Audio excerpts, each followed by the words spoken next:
E aí pessoal, tudo bem? Voltamos aí para mais uma aula de ecologia. Vamos continuar essa saga de compreender qual é o nosso papel no ecossistema. Hoje o tema é ciclos biogeoquímicos. Vamos entender como o planeta, por meio de movimentos cíclicos, conseguem organizar todos os seus processos abióticos, por exemplo, e os indivíduos bióticos conviver com esses processos. Estão prontos? Então vamos lá.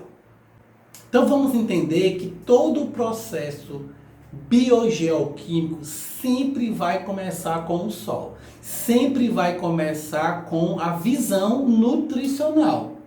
Ou seja, eu preciso que os produtores, direta ou indiretamente, estejam nesses mecanismos. E que essas relações, ao longo do tempo, elas são cíclicas. Ou seja, o planeta Terra ele sempre trabalha com reaproveitamento de substâncias, rearranjamento, reutilização. Então, reciclar não é um termo humano. Reciclar é um termo da natureza. Reaproveitar para não degradar. Esse é o termo dos processos biogeoquímicos. Por exemplo, nesse infográfico você pode notar como a matéria e os consumos das substâncias que nos envolvem, eles estão ali dentro de um processo abiótico, ou seja, eu tenho matérias que são sem vida e que o ser humano precisa para o seu dia a dia. Para que eu preciso dessas substâncias inorgânicas, por exemplo, abióticas? Para gerar o ciclo biogeoquímico, para gerar a cadeia, o fluxo de energia. Lembra da aula passada que nós vimos que dentro dessa cadeia alimentar nós temos produtores que precisam do sol,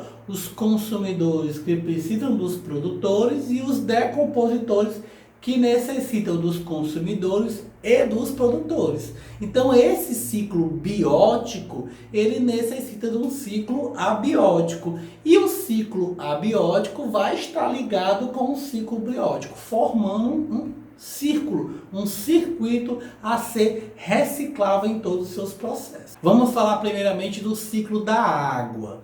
O ciclo da água ele é dividido em dois ciclos, o pequeno ciclo e o grande ciclo, tá? O pequeno ciclo ele vai depender do Sol, lembra que eu falei? Claro, porque o Sol ele gera calor, o calor toca, por exemplo, nos oceanos, esse oceano gera evaporação, a evaporação da água forma as nuvens, só que essas nuvens formadas se condensam no próprio mar.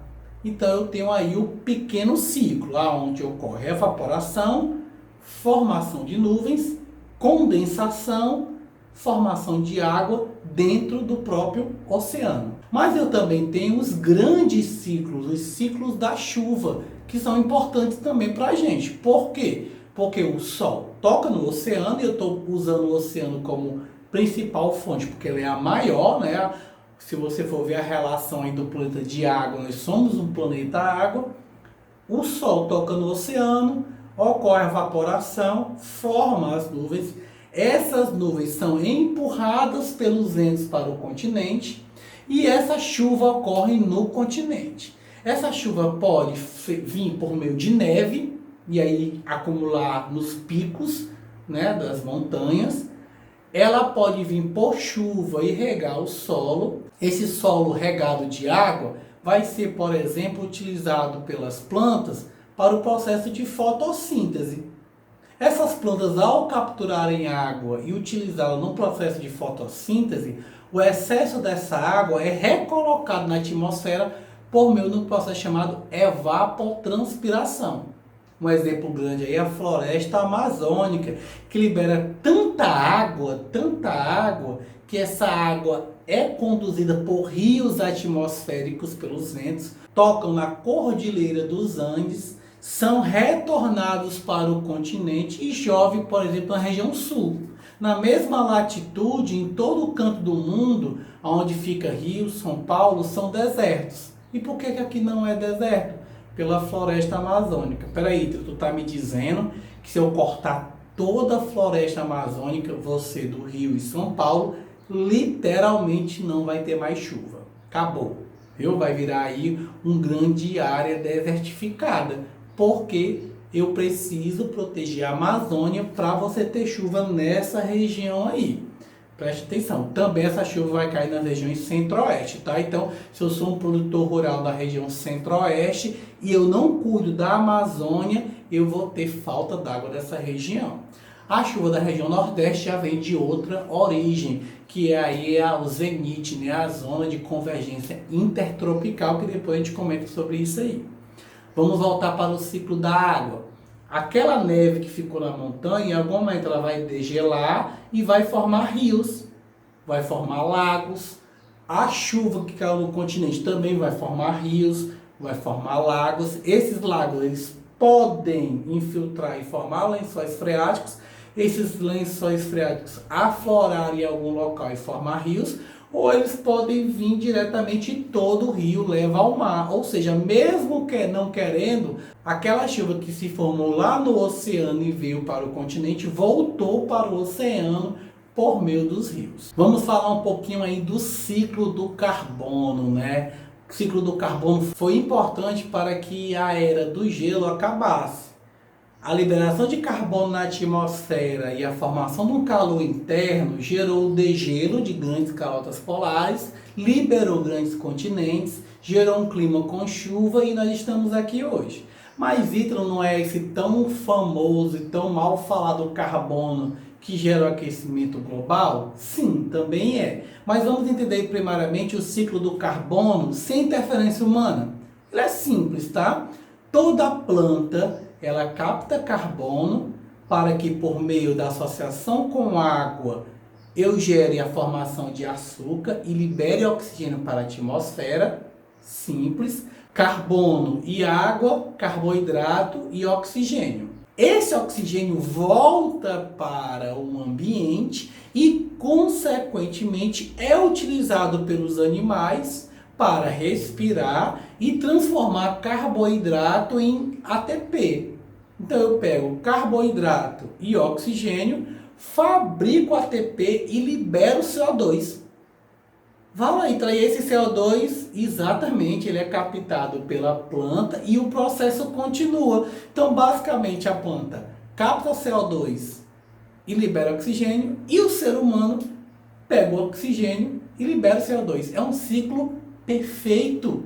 Se não houver essa interferência hoje do humano, da quebra e da liberação de elementos fósseis, carbono na fonte fóssil, na fabricação de combustíveis fósseis, os carros, das indústrias, e isso começou mais fortemente na era vitoriana, 1844, com a industrialização da Europa e, consequentemente, da industrialização de todo o mundo, nós não haveríamos desequilíbrio. Hoje, a quantidade de gás carbônico liberado pelo ambiente é muito maior do que o que a planta pode captar. E ainda mais, o humano faz o que? Ele corta as vegetações. Então eu estou diminuindo a capacidade de captar CO2 e estou aumentando a capacidade de liberar CO2. O que é que isso vai gerar? Um desequilíbrio do ciclo do carbono. Esse carbono excessivo que não está sendo captado vai se acumular na atmosfera e vai formar literalmente uma panela de pressão, que era necessária. O efeito estufa foi necessário e é importante, mas o excesso dele não. E isso gera vários problemas que nós vamos comentar no futuro, quando a gente for falar aí de meio ambiente e poluição. Vai gerar aí a diminuição da capacidade de armazenamento de água no solo, chuvas excessivas locais, secas em outros, chuva ácida e aí por diante. Então depois a gente fala melhor sobre isso. Ciclo do oxigênio. Ele é o ciclo do carbono invertido, né? O ser humano precisa do oxigênio que é liberado pelas plantas, libera CO2, né? Então ele vai pegar o oxigênio, juntar com o açúcar, fabricar ATP e liberar CO2, e as plantas por si pegam o CO2, junta com a água, fabrica açúcar e libera oxigênio. Então, a fotossíntese e a glicogênese estão intrinsecamente ligados. Então, esse ciclo ele deveria estar totalmente equilibrado. Então, nós vamos morrer porque literalmente estão acabando com as florestas. Vai faltar oxigênio. Enquanto isso, não se preocupe. A maior fonte de fabricação de oxigênio não são as florestas. São os oceanos. Ah, então para que eu vou me preocupar com a floresta? Pela biodiversidade e outras consequências. Eu acabei de comentar com você, no ciclo da água, que se eu cortar a floresta amazônica, o sudeste vai virar um deserto. O centro-oeste não vai chover mais. Então eu tenho que estar preocupado com a biodiversidade e a floresta, porque lá nas teias alimentares nós vimos que faltou um animal no aterro alimentar, todo um processo ele é alterado. Então isso é uma das nossas preocupações. Um desses processos que a gente tem que se preocupar é a camada de ozônio, que nos evita a chegada de raios, gamificados e raios ultravioletas do sol que podem gerar, por exemplo, câncer. Se eu não controlo essa liberação ou consumo de oxigênio, consequentemente eu vou gerar grandes buracos na camada de ozônio e vou estar consequentemente gerando aí problemas mais sérios para a humanidade. E aí o uso hoje, a diminuição do uso hoje de CF6, de aerosóis,